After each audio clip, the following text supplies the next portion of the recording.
And welcome to Light Years. Welcome to the Pacific Catch post-game show.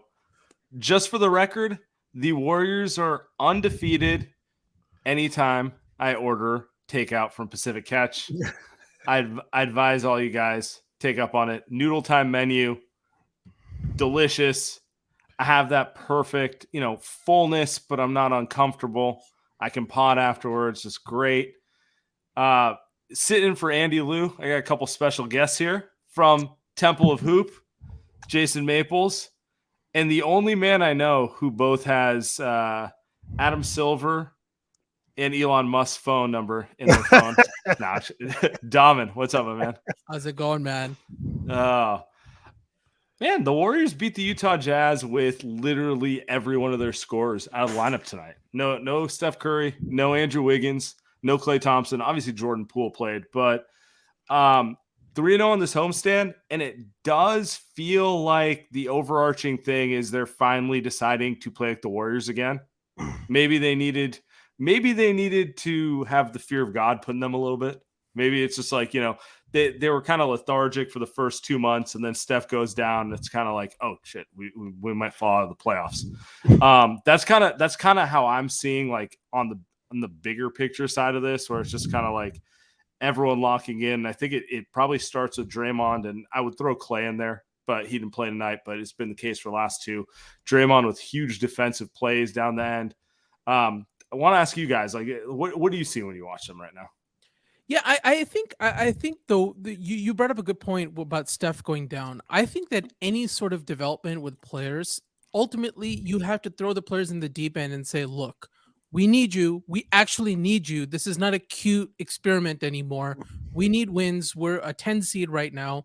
Like, it's go time. And I think that players respond to that. Look, Steve Kerr knows how to manage a season, right? The Warriors have been there.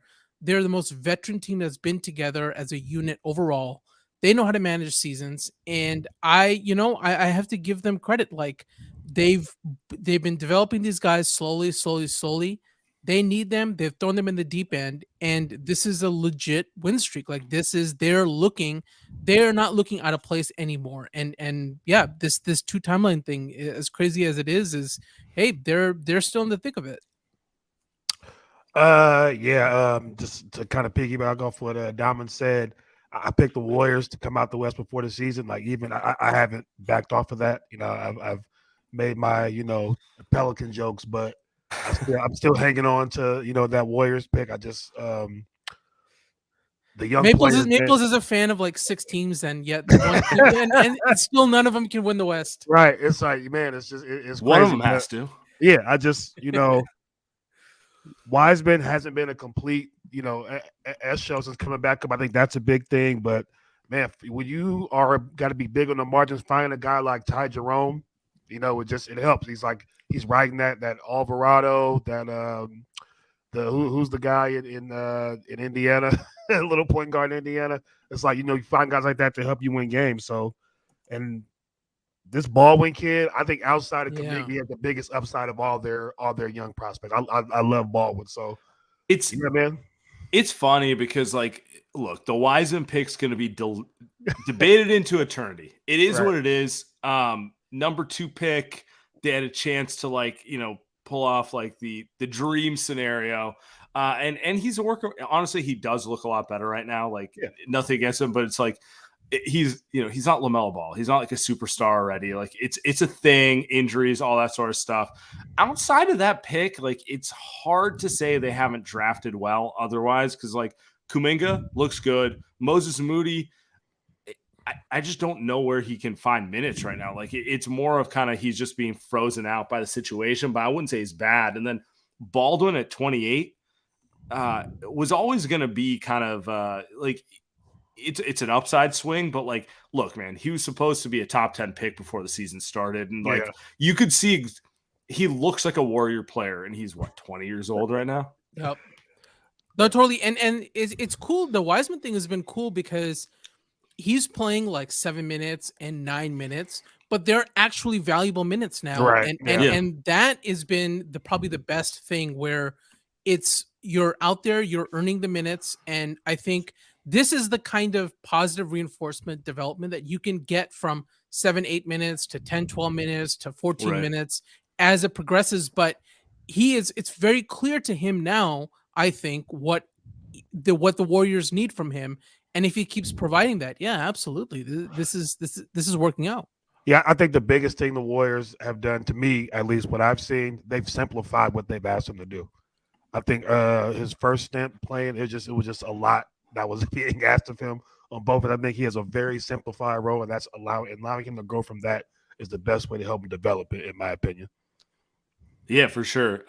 Let's talk Patrick Baldwin, because it's like that kid, man, since high school.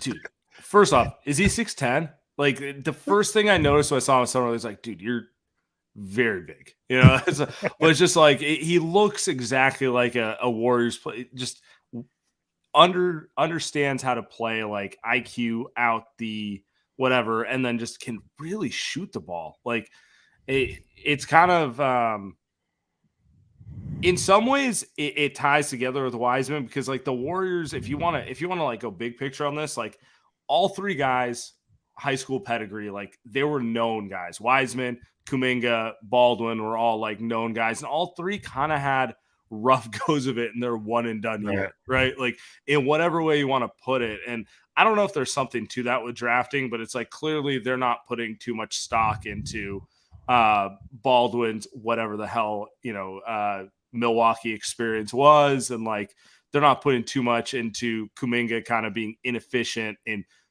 13 total G League games, that sort of thing. It's kind of interesting. I think if you trust your development, which the Warriors have shown, they can develop players. I think you're okay to take swings on players like that. So I think that's of no concern to them. So that's the thing about having a good organization. You can afford to take risks like that. I would take it a step further. It's a mistake for an organization like the Warriors not to take swings, because right. they'll be able to add the kind of veterans who are late in their career who want to play for the title. They're the ones who will be able to, get those kinds of guys. In the draft, though, they're going to have limited opportunities. And once they have opportunities to take swings, that's the kind of organization that should be taking them. Yeah, I think like just the biggest thing you said, that foundation, the Steph, Clay, Dre foundation, you have three unselfish guys who are 100% completely about winning. And every guy who walks through that door, you got to be on that page if you're going to fit in. So I think that's 100% correct. They got the foundation for it. Yeah. So we kind of danced around it. Let's get back to it. Like the West, it's interesting because like if you told me the Warriors were going to start 3-7 and then be 14-15, and then Steph Curry was going to get injured and he's going to miss a month, end of the day, I'd just be like, they're fucked. Like it is what it is, right? Like that sort of thing.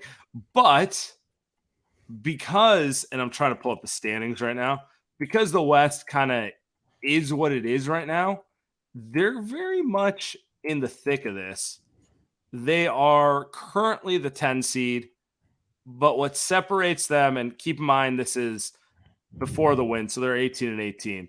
They are 2 games out of the 5 seed, 5 games out of the 1 seed. Right. And I don't really know what to make of the West right now. Like it's, I don't know. Let me shoot to you, Maples. Like what do we make of the West being this mediocre and just kind of everyone's good, but nobody's great is kind of how I look at it. Like you got 10 teams who I would like traditionally say are like 5 seeds. You think so? I look at I think Memphis is going to be one of the top 3 seeds. I think Denver's going to be one of the top 3 seeds for sure. Those teams have playoff experience. They have a proven superstar. So them for sure. I think the Clippers were able. Their on-off numbers with Kawhi playing are ridiculous. He's something like plus 18 when he plays. So I think they're legit. I think there are 4 really good teams. I think Denver's good.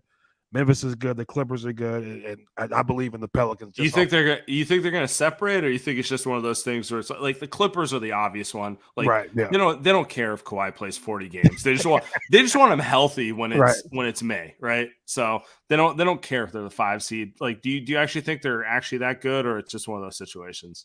I think they're that good. I do have to see Kawhi. I think Kawhi's going to have to be better than what he looks physically in the playoffs, but he's trending the right way.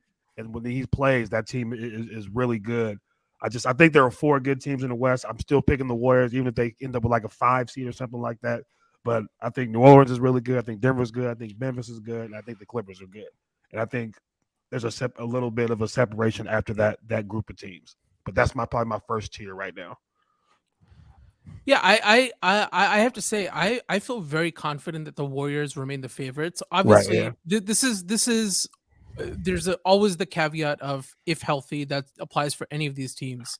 But at the end of the day, man, like every team that Maple's listed, I agree. I agree with the tiers.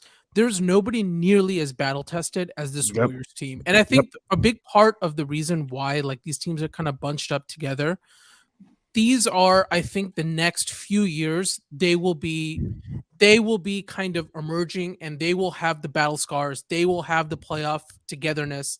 And as long as these teams stay together, they should be West contenders moving forward. But as of right now, until somebody beats a Steph, Clay, Yep. Steve Kerr, Draymond team, I'm gonna feel very comfortable just assuming Yeah. that the Warriors will emerge that way. And look, man, this period again, if Steph is healthy, but this month right now will really be like this is going to pay dividends for the Warriors in the playoffs because Yes. now you have 2-3 extra guys that you can go to if the offense is kind of clogged up or somebody gets into foul trouble. You have players who have played in big moments and played in big games already this season who are ready for that. And so I know Poole has struggled, but Poole is also going to benefit from having last year's playoffs in his back pocket, and he had good playoff moments. And so all of these things are sort of building up to, and the Warriors, I mean, yeah, they're 18-18, and it's not, 10 seed, doesn't look that great, but they're what, like 2 games behind a 5 seed. So yeah, I really think that they will emerge here. Yeah, my only concern for the Warriors is that even when they were whole, I mean, obviously they've had to develop a little bit and get into this season. It's just been terrible on the road. Like that team is like it's defensively. They just for some reason they can't defend on the road. I think that's got to change, and possibly it will when they get more locked in. I think typically contenders tend to put their best foot forward after the All-Star break, or even after the New Year, a little earlier. But I think that's something that to keep an eye on if they get better on the road, because at this point, it's only 5 games between separating them and first. But if they end up like with a 4, 5, 6 seed, you're gonna have to like win games on the road to win the championship. It does feel like, to Maple's point, it does feel like we are now hitting the part of the season where the teams are kind of separating themselves into tiers where everything has been bunched in for a while. Like I know we're not talking Lakers, but you can see the Lakers start to slip and you can see other teams sort of start to come up, and we have a much clearer picture of who's actually going to be the playoff race, who's going to fall below it. And I think this is and the All-Star break is really when it's going to kick into higher gear, but we're starting to see the stratification. Yeah, I feel like, and to take it back to the Warriors real quick, this homestand is kind of what should be what kind of catapults them to make their kick up the standings. They're 3-0 on it. It's not a tough trip. Portland on Friday might be the toughest game they have the rest of the home trip. With Devin Booker obviously being out for the next month, that Phoenix game is no longer that tough. And then it's just Detroit, Atlanta, Orlando. Like these should all be penciled W's at home, particularly since they're all on road trips, right? Like they should do that. And then to Maple's point, they do have to do something on the road. But if you're going to get Steph back after you've gone 6-1, 7-1 at home, it seems like the perfect time to kind of make that run. Because for me, I'm not necessarily concerned about the Warriors seeding wise, but they do need to put together that month-long run where they go, I don't know, 13-2, 15-4, kind of like what they did last year. They started last year 18-2, and then they were just kind of average for the rest of the year. They kind of managed it the whole way out. If it wasn't one player injured, it was someone else. Right. But they built that buffer so it didn't matter. And that's kind of what they haven't done so far this year. They haven't gone on that run that, win 9 out of 10, something to get themselves out of, quite frankly, the play-in. And so my question for you guys is, where do you think the Warriors need to be in the standings for you to actually feel confident about them going to the playoffs? Because we can both say we feel confident about them. They're not running through the West as the 9 seed out of the play-in. I'm sorry. It's highly unlikely. Yeah, where do they need to get to so you're like they're in a comfortable spot to do their thing? I think if they avoid the play-in, if they're healthy and avoid the play-in, they're fine. Because even if you're going against, inexperienced Pelicans team, a Denver team who's 25th in defense currently, or a Grizzlies team who you beat last year. You know what I mean? So it's like either matchup presents some type of advantage for you if you're healthy. So I think as long as they get to 6, the play-in is tricky because it's one game can have you fighting for your life. That gets dicey, but over the course of a series, I think against either of those teams, their experience and just grit and being battle tested should show as a series moves on. For me personally, at least. I totally agree, and I think out of all these environments, I think only Memphis is the one where I can see like the sort of the home crowd getting so overwhelming that it actually affects the Warriors. But even then, man, like these guys, Draymond's going to put on a show the louder the crowd gets. So I'm as long as I completely agree, you never want to be in any sort of single elimination kind of environment. As long as you can avoid that, I think the Warriors will be okay. Who in the West should the Warriors be most concerned about? I think is what Diamond said. Is the Grizzlies for me. They have the experience. They have the budding superstar, a team that's played against them before in the playoffs. The Grizzlies, in their mind, feel like if Ja didn't get hurt, they win the series. So they'll be up to play him. So I think they have a little bit of playoff experience. I'm just saying in their mind. I didn't think that was sure. I heard you. It's very well worded. Yeah. So I think Memphis is probably the threat. The Clippers, man, I sold my stock. I held on to it for 2 years, but it's something with Kawhi or PG every year, man. But if that team's healthy, that's obviously, I think that's an issue because that team is as versatile as it gets in the NBA, and they can kind of match the Warriors going small. So I think if the Clippers are healthy, that's an issue. So probably a tie between Memphis and a healthy Clippers, if that exists. Yeah, I definitely think Memphis. I like the amount of weapons they have that they can throw at your big guys, the top guys, but nobody's stopping Steph, nobody's stopping these guys. But at the end of the day, Memphis has had now a lot of reps against this team, motivated, and really it's like this is their time if they can get going. So Memphis, and I think any team that has just a lot of speed compared to the veterans on the Warriors, like I think that is an interesting challenge for them. I'm going to throw out the Pelicans in there.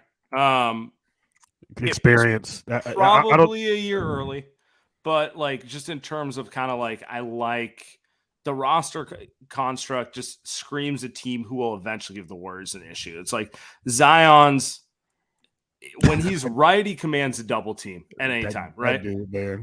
Yeah, and then they have more wings than anybody. Now they're all like 20, so that's also kind of a problem. But it's just kind of like I could see the Pelicans being the young team who eventually gives the Warriors issues. I don't know. I kind of buy them more than Memphis, but that might be clouded by just being annoyed by Memphis. I get it. I can't see a team with like half a playoff run of their belt seriously right. Healthy way. That's my I can't see it. But I think it's a fun 6. Like they'll split the first 2 and get everybody talking, and the Warriors will win 3 out of the next. Like and Maples, you've been talking about this for a while, but it would be nice to see Brandon Ingram and Zion healthy together for like 30 games. You know what I mean? Right. So because Brandon Ingram was awesome 13, last year in the playoffs, maybe 12 games. Yeah, right. Brandon Ingram was awesome in the playoffs, but we really need to see Ingram and Zion really play at a high level together, and that's a big part. Yeah, that's all. It's like it's rough. No. Yeah, for sure. Now, the more interesting part for the Warriors is let's assume they're the favorites in the West, and we buy everything you guys are saying, and we're just going to chalk up the first 2 months of the season to old dudes who just, whatever. Like, they've been there. They're not trying that hard. Completely plausible, not not discounting it. I think the East is where the real questions for the Warriors actually come, because like I don't really care if the Warriors win the West. Like they're kind of in that championship or bust mode, and so multiple questions for. Let's start here. Who in the East scares you the most if you're the Warriors? Like, actually, I'm listing 3 teams here. Do they all scare you? But like tell me where you land on this. You can take Milwaukee off there for me. I said it in the off season. I just do not love what they did with their roster outside of Giannis. They're just completely athletically overwhelmed every night. Giannis is going to have to be like Superman for that team to get to the finals. He's capable of that, mind you, because I think he's the best player in the NBA. Sorry for the listeners here. I know they like 30, but I don't see him. They just gets overwhelmed at every other position unless Middleton's on a heater that night. And he hasn't been great. He's got to work back. He hasn't been great in how he's played, so I wouldn't have them. Before the season, I picked Brooklyn. The stock dropped to like 2 cents on a dollar. I stayed with it. I'm riding with Brooklyn, man. I think I'm sticking with my pick. I think Brooklyn's going to be coming out the East. Yeah, I have to say I've started to really cool down on the Warriors. Or sorry, not the Warriors, the Bucks, because first of all, when we talk about Middleton, they absolutely need a healthy Middleton, and a healthy Middleton at this point is an if, not a when. Yeah. We don't know when he will be at that kind of Chris Middleton, even 90% of what he was, because we haven't seen it yet, and he's missing more time now. Yeah. They just blew an ugly game to Chicago. They looked outclassed against Boston. I mean, without Middleton, Middleton's a really, really good player. He's like a 50, 40, 90 player who's, averaging 20 points a game. Then not having him in the lineup is not like a small thing. Yeah, absolutely. He's another guy.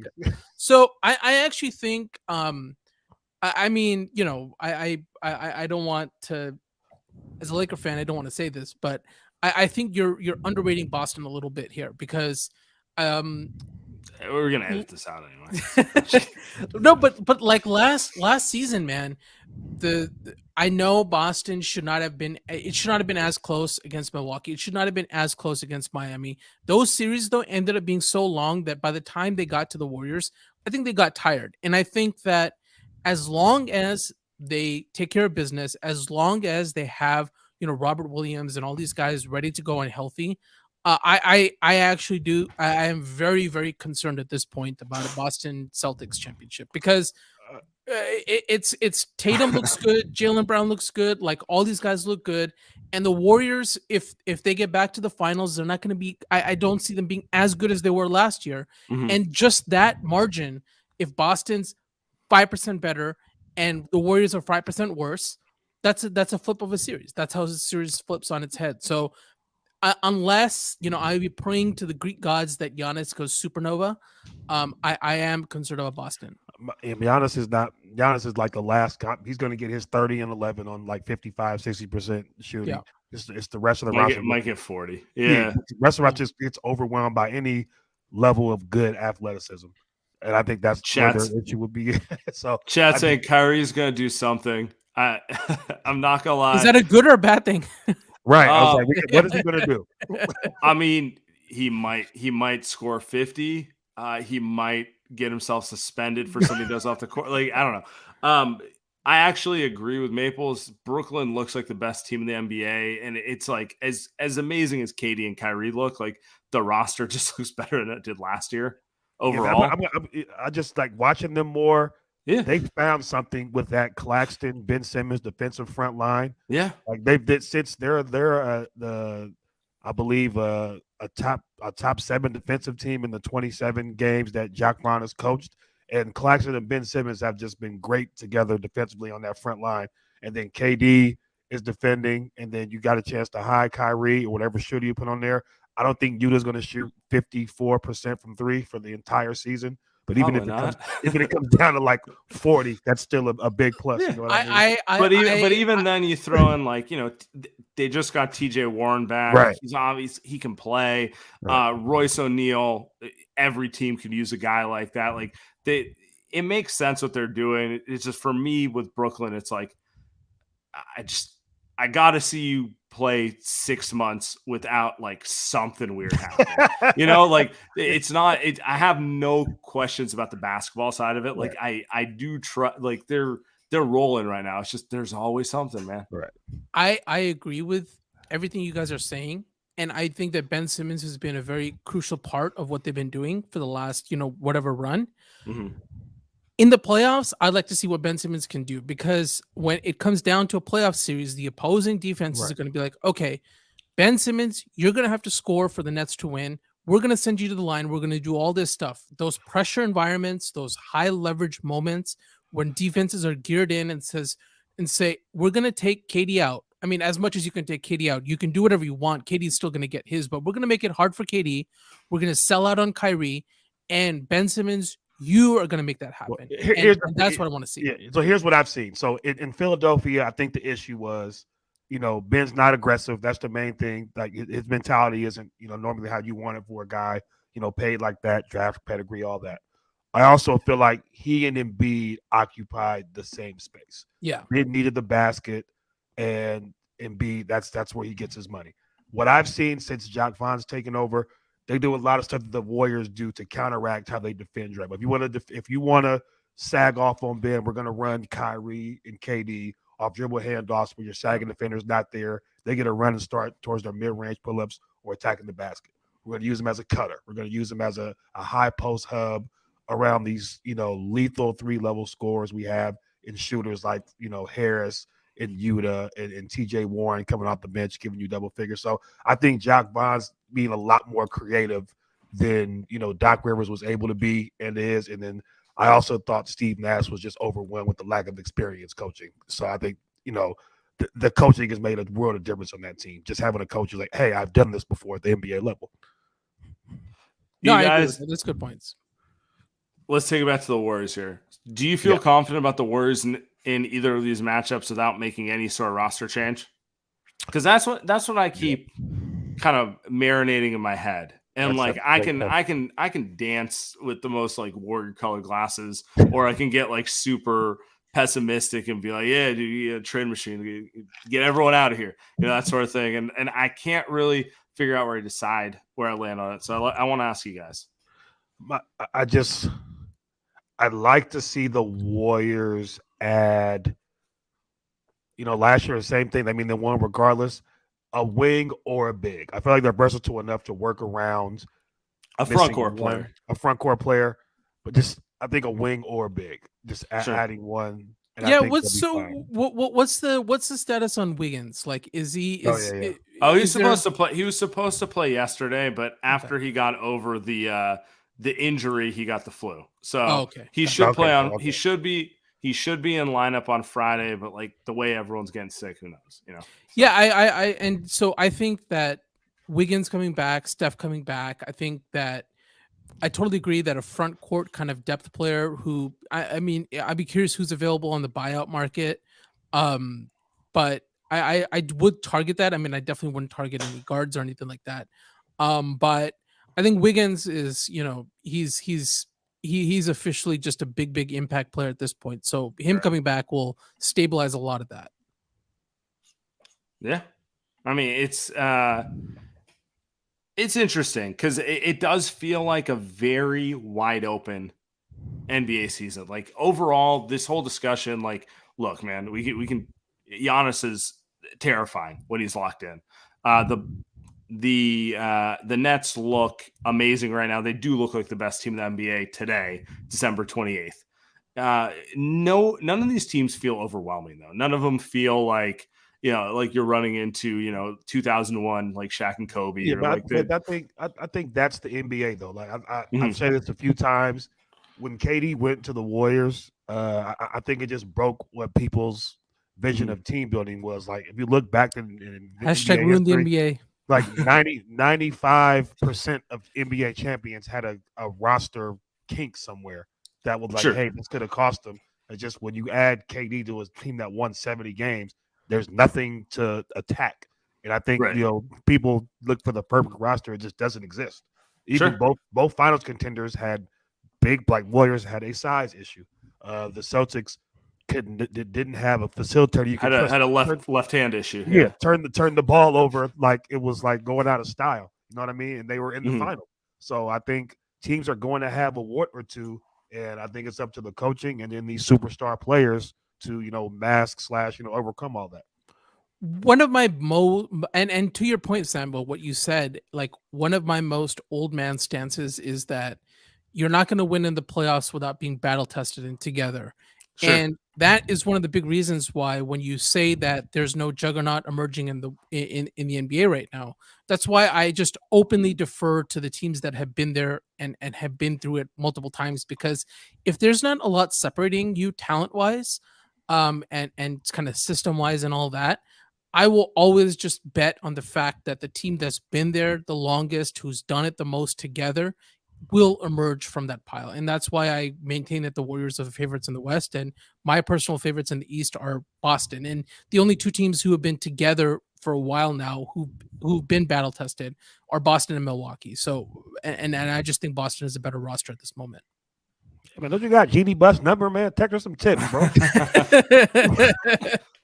Oh yeah, let's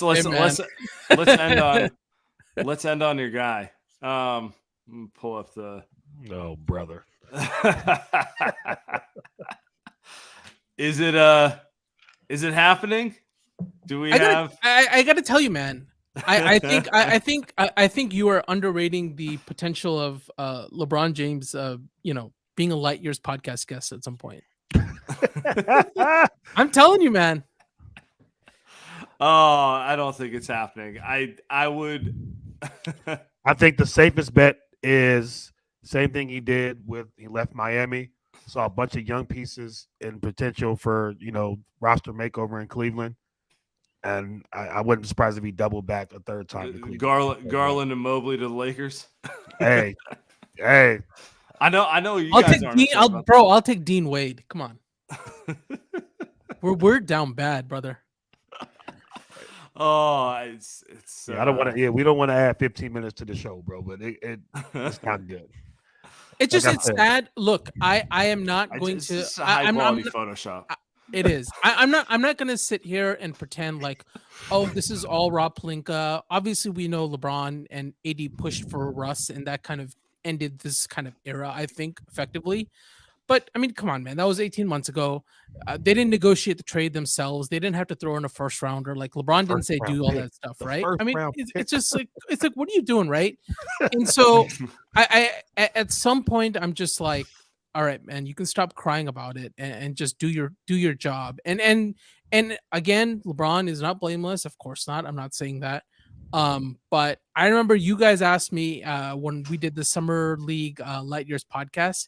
Sure. And I said that this comes from like a place of deep pessimism where I say double down on just having Clutch run the show. Like I don't want any of the people who are currently running the Lakers to do it.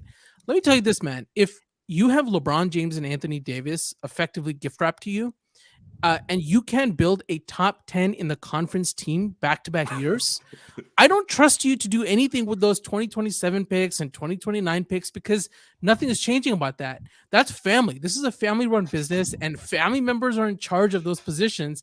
That's just not changing, man. So it's a deep place of pessimism where I'm like, do something. But at this point, max out Anthony Lamb in 2027. Yeah, you'd be good. No, but at this point, I honestly don't know. I know most smart people will say, "Hey, man, this just sucks. Don't double down and make mistakes and ruin your future." But I'm just like, I'm so pessimistic about the future. I'm not so sure that's a good thing.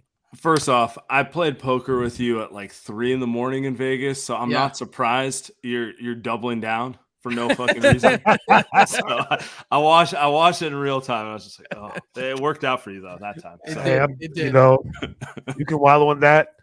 I'll enjoy Wembanyama or Scoot Henderson running the lane in New Orleans with Maple set himself up. Maple set himself up really nicely, man. He's gonna just transition right into the new Pelicans era. See, the thing is though, I did it early, right when the trade happens. You know what I'm saying? So like, you buy low. Nobody can tell me anything now. It's just a perfect setup. And one could say that you're light years ahead. Right. I mean, it is what it. But on a serious note, what the Lakers have to do, whenever this era is over, So the Jerrys are gone. There's no Jerry West, Jerry Buss there. You have to build a real team now. Yeah. To be a team that big and not have a pro scouting department, for one, I think that's ridiculous. They got to build a real basketball organization. I think that's going to have to be there after this LeBron era, because I don't think another star is coming here for like ever. So you got to build something. Yeah, I totally agree. I just, and even now, after last year was a disaster. Their decision this year is like, we're gonna sign a bunch of people on 1-year deals, and we're not gonna take on any long-term money because we're gonna get cap space. Every single year LeBron has been here, there's been a complete roster overhaul. So we're not building anything. And this notion that we're gonna chase cap space and stuff, it's like a very 2010 style rebuild. When if players become available, they don't become available as free agents now. They sign their extension and then they ask for trade. Yeah. So you need to have contracts on hand. You need to build something. You need to have some continuity. We like from the title year, we've lost everybody one by one. And it feels like, they just don't have the value of these kind of role players like the Alex Caruso. Maples and I love talking about Future Alex Warrior. Caruso, but it's like letting him go. It's both a money problem, but a basketball evaluation problem too. It's like, what do you stand for as an organization if you don't see the value in players like him? Yeah, I think the biggest, I would say my biggest nod to the Golden State Warriors as like the staple franchise the last decade is, they have basketball convictions. Yes. in their front office. Yes. I don't know that the Lakers have any. Because if what is Rob all over the place? Yeah, what is Rob Pelinka's basketball philosophy? Right. We know exactly what it means to be a Golden Client State Warrior. services. We know exactly. But yeah, that's right. We know exactly what it means to be a Golden State Warrior, what it means to be a Steve Kerr player. We have no idea what that is for the Lakers. And I think just, for lack of a better word, just came off as snakish. I mean, if you were to be looking at this with the pessimist glasses, the Lakers had no intentions of ever trading those picks. Those lies about we're going to give them 25 games to figure it out. Yeah. And now we're approaching that, inflection point where it was like, okay, we're a million games back. What would trading the picks do instead of moving the picks in the offseason, giving them a chance, a training camp with a new coach to start from scratch? Maybe if AD is not playing 40 minutes a game, maybe his foot doesn't fall apart. Exactly. Yeah, absolutely. Or playing football in the yard. God, that happening the day before is like that's ridiculous. What I'm saying. Man. That's all I'm saying. To act like that could not have played a part in it. When I saw the picture, I was buried. Hey, I give them credit. They buried that one pretty well, bro. That's where people don't understand like how soft a media market LA is. Could you imagine if that happened in New York, where they play football the day before, and then the next day that happens? Oh my God, that'd be like on the front page news. They interviewed the janitor at the football field. Yeah. Did you see him limp? All right, bros. I appreciate you guys coming on. Let's get out of here. Make sure you book that suite for me with the Pelicans Warriors conference finals. I got you. We'll stay somewhere in the French Quarter. We're good to go. She's gonna send the copter. Appreciate you guys. Everyone, have a great night.